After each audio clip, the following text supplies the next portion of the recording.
Assalamualaikum warahmatullahi wabarakatuh. Yang terhormat Bapak Dr. Aan Zulianto, SE, MSI, sebagai dosen pengampu mata kuliah Ekonomi Internasional. Sebelumnya, perkenalkan nama saya Fatia Triwulandari, NIM 20111130067. Di sini saya akan membahas mengenai ekspor produk rotan. Yang pertama, ekspor produk rotan di Indonesia. Rotan merupakan komoditas hasil sumber daya alam hutan non-kayu yang banyak tumbuh pada daerah hutan hujan tropis.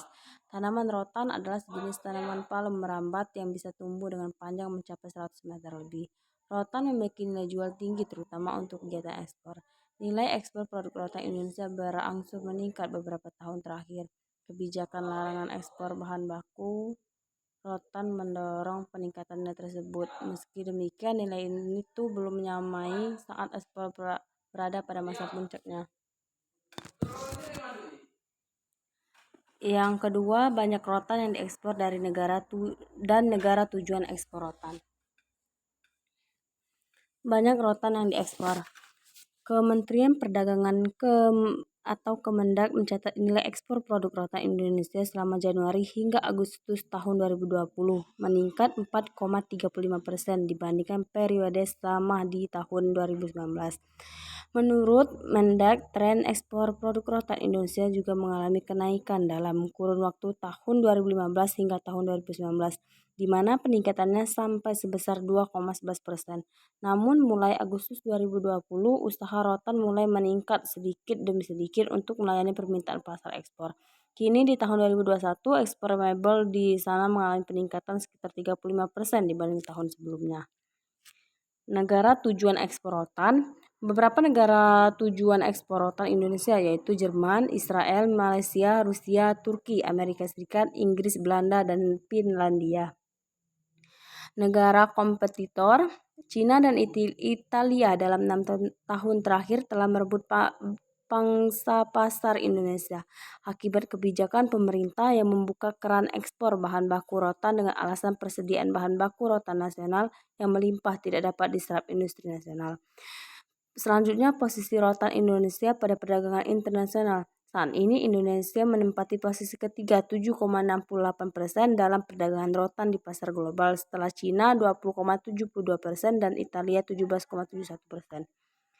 Keuntungan ekspor rotan yang dilakukan Indonesia: yang pertama, devisa negara meningkat. Kedua, rotan produk Indonesia semakin dikenal di luar negeri dan mendapatkan produsen rotan di Indonesia bertambah. Yang terakhir, mendapatkan keuntungan dari menguatnya nilai tukar dolar terhadap rupiah. Kerugian ekspor rotan yang dilakukan Indonesia: yang pertama, kesulitan mendapatkan bahan baku rotan di pasaran. Imbasnya, harga rotan pun langsung melonjak. Yang kedua, nilai tambah rotan menjadi berkurang. Akibat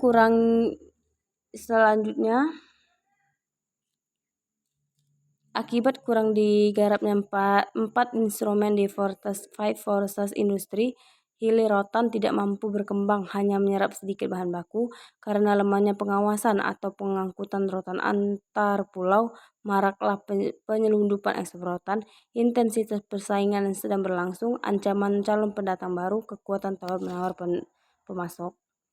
Yang selanjutnya, kebijakan pemerintah mengenai ekspor rotan. Industri mebel dan kerajinan rotan membutuhkan jaminan pasokan bahan baku dalam jangka panjang dan lestari. Untuk itu, AMKRI tetap mendukung diberlakukannya Permendak Nomor 35 MD AG per 11/2011 yang diterbitkan pada bulan November 2011 tentang ketentuan ekspor rotan, di mana di dalamnya mengatur adanya larangan ekspor rotan dalam bentuk rotan mentah dan rotan setengah jadi, poles, kulit, dan pitrit. Demikianlah yang dapat saya sampaikan. Wassalamualaikum warahmatullahi wabarakatuh.